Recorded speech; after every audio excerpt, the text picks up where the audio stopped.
Hello guys. आज हम basic problems का अध्ययन करेंगे साधारण ब्याज के अंतर्गत।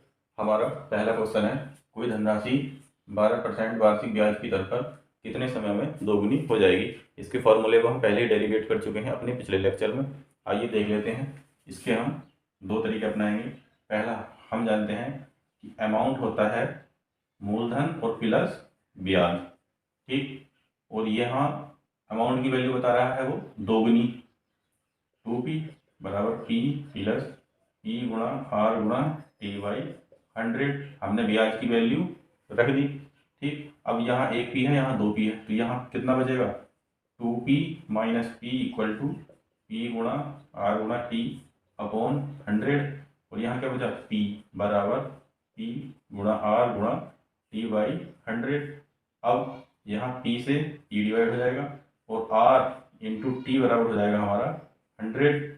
या यहाँ से हम r की वैल्यू निकाल सकते हैं 100 अपॉन टी, या हम इसे ऐसे भी लिख सकते हैं t बराबर 100 अपॉन r। ये हमारा एक बेसिक फॉर्मूला बन गया। कब, जब हमें अमाउंट की वैल्यू दे रखी हो और वो हमसे समय या दर की वैल्यू पूछ रहा हो। क्वेश्चन में देख लेते हैं कि कोई धनराशि 12% वार्षिक ब्याज की दर पर कितने समय में दोगुनी हो जाएगी। कितने समय मतलब टाइम की वैल्यू पूछ रहा है और आर की वैल्यू हमें 12% दी हुई है। वैल्यू पुट कर देंगे हम, टी बराबर 100 अपॉन आर या टी बराबर 100 अपॉन 12 और 4 तिया 12 और 4 दुनिया 8 4 पंजे 20। इसे हम सिंप्लीफाई करके लिख सकते हैं 8 सही 1/3 बस। ये हमारा आंसर है। दूसरा क्वेश्चन देख लेते हैं कि कोई धनराशि 15 वर्ष में किस साधारण ब्याज की दर पर दोगुनी हो जाएगी। यहाँ हमें क्या दिया हुआ है, वर्ष मतलब समय दिया हुआ है और हमें दर निकालनी है। तो हम क्या लिखेंगे, r बराबर 100 अपॉन टी या 15, ठीक। और ये हो जाएगा हमारा 5 दूनी 10 और 5 तिया 15, या इसे हम लिख सकते हैं 6 सही 1/3 प्रतिशत, ठीक है। ये सिर्फ एक बेसिक था। जब आप इस चीज़ को सीख जाओगे तो फिर इसे लिखने की जरूरत नहीं है, सिर्फ क्वेश्चन देखो और वैल्यू पुट कर दो, ठीक है। यहाँ 100 अपॉन 12 कर दो, ये लिखने की जरूरत नहीं पड़ेगी आपको। आई होप समझ में आया होगा। नेक्स्ट चलते हैं। नेक्स्ट क्वेश्चन है हमारा कि कोई धनराशि 10 वर्ष में अपने की दोगुनी हो जाती है, तो साधारण ब्याज की उसी दर पर कितने वर्ष में वह जो है 3 गुनी हो जाएगी। इसका बेसिक हम बता चुके हैं, बताने की जरूरत नहीं है। सिंपल सी चीज़ है कि जहाँ गुना दे रखा हो, गुना -1 और मल्टीप्लाई समय, ठीक। तो इससे हमारे जो टी की वैल्यू पूछ रहा है वो आ जाएगी, ठीक। तो गुना कितना है, 3 गुनी पूछ रहा है, तो 3 - 1 3 - 1 इंटू 10 कितना हो गया, 20 वर्ष। ये हमारा आंसर है। यहाँ 10 वर्ष दिया हुआ है और यहाँ 3 गुना दिया हुआ है। 3 में से 1 घटाओ 2 और 10 से मल्टीप्लाई करके आंसर लिख दो 20। ये आंसर हो गया। जैसे ये नेक्स्ट क्वेश्चन है कि कोई धनराशि 7 वर्ष में दोगुनी हो जाती है, तो वही धनराशि उसी साधारण ब्याज की दर पर 5 गुनी कितने वर्ष में होगी। अब ये सब करने की हमें जरूरत नहीं है। समय कितना दिया हुआ है, 7 वर्ष, और कितनी धनराशि हो रही है, 5 गुनी। 5 - 1 मल्टीप्लाई 4 कितना हो गया, 7 चौक 28 वर्ष। ये हमारा आंसर हो गया, कुछ नहीं करना। और सिंपल सी बात, अगर मान लो आप नहीं रिकॉल कर पा रहे एग्जाम में, हो जाता है कभी कभी, तो आप लिखो पहले p, उसके बाद दुगनी होगी 2p, उसके बाद कितनी होगी, 3 गुनी होगी। तो वो हमसे क्या पूछ रहा है, 3 गुनी कितने समय में हो जाएगी। अब देखो 10 वर्ष में दुगनी हुई थी, तो यहाँ से यहाँ तक 10 वर्ष आए, फिर अगले 10 वर्ष में वो 3 गुनी हो जाएगी। तो कुल समय कितना हो गया, 20 वर्ष। चाहे तो आप ऐसा कर लो, मतलब 10 वर्ष में p जुड़ी तो 2p होगी, फिर अगले 10 वर्ष में p जुड़ेगी तो 3p हो गई, ठीक है। आया समझ में। ऐसे ही नेक्स्ट नीचे वाले क्वेश्चन में है कि 7 वर्ष में दोगुनी हो जाती है, मतलब p से 2p कितने समय में हो रही है, 7 वर्ष में, और करनी कितनी है, 5 गुनी, ठीक।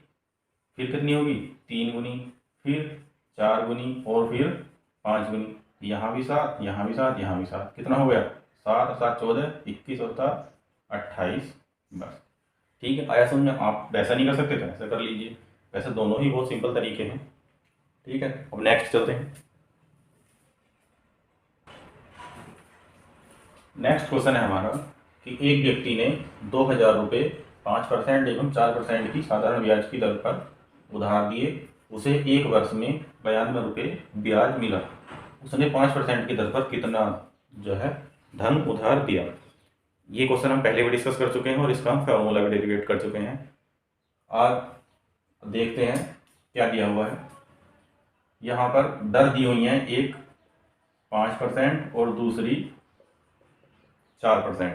ठीक, हमने साधारण ब्याज दिया हुआ है 92 रुपये। अब हम एक इनकी मीन दर निकालते हैं।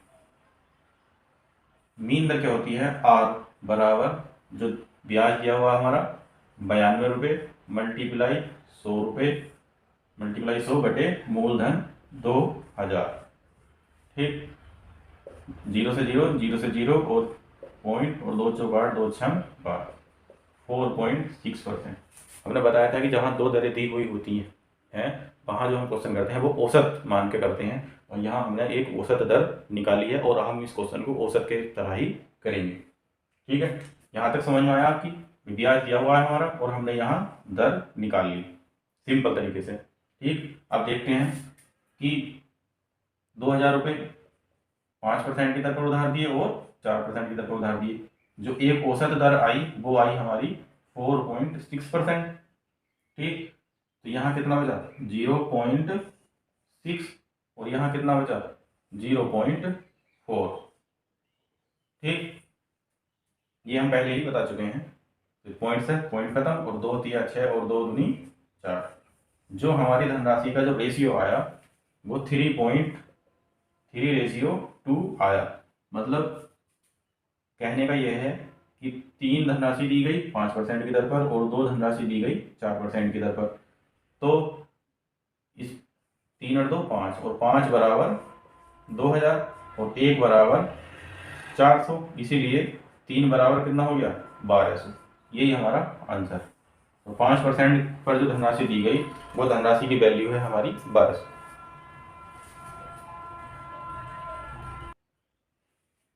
हमारा नेक्स्ट क्वेश्चन है कि एक व्यक्ति ने 20,000 रुपये 8% की दर पर और 3/4% की साधारण ब्याज की दर पर उधार दिए। उसने एक वर्ष में 800 रुपये जो है ब्याज के रूप में कमाए या ब्याज मिला उसे। तो अब क्वेश्चन ये है कि उसने 8% की दर पर कितना उधार दिया। ठीक है, हम जानते हैं औसत दर निकालेंगे। हम पहले औसत दर कैसे निकलती है, 800 गुणा 100 और बटे मूलधन 20,000। ठीक है, 2 और 2 4 0 खत्म और 2 चौक 8। आर की वैल्यू आई हमारी 4%। अब औसत वाला फार्मूला लगाएंगे, 8% और 3/4%, और औसत दर आई हमारी कितनी 4%। इन्हें हम घटा के लिख लेंगे तो यहाँ हो गया 4। ठीक, यहाँ 3/4 में से 4 घटाएंगे तो कितना बचेगा हमारा 1/4। देख लीजिए, 4 माइनस 3/4, 4 चौक 16 माइनस 3 कितना हो गया 13/4, 13/4। इसका हम रेशियो निकालेंगे, 4 से दोनों तरफ मल्टीप्लाई कर देंगे तो यहाँ क्या बचेगा हमारा, यहाँ बचेगा 13 और यहाँ बचेगा हमारा 16। ठीक, यहाँ भी हमने 4 से मल्टीप्लाई कर दिया, 4 से 4 कट गया, और इधर भी हमने 4 से मल्टीप्लाई तो 4 जो 16 हो गया। तो 8% पर धनराशि कितनी दी गई 13 और 3/4% पर धनराशि कितनी दी गई 16। तो ये हो गया हमारा 13:16। इन्हें हम जोड़ लेंगे, 6 3 9 1 और 1 2, 29 बराबर 20,000 और 13 बराबर 20,000 बटे 29 गुणा 13।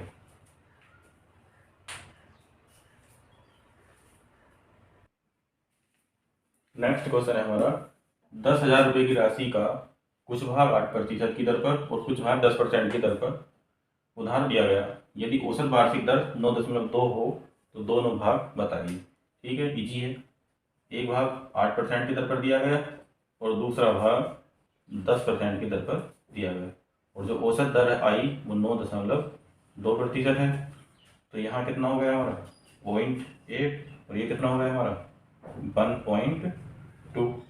पॉइंट से पॉइंट खत्म हो जाएगा और 4 दूनी 8 और 4 दिया 12, 2:3।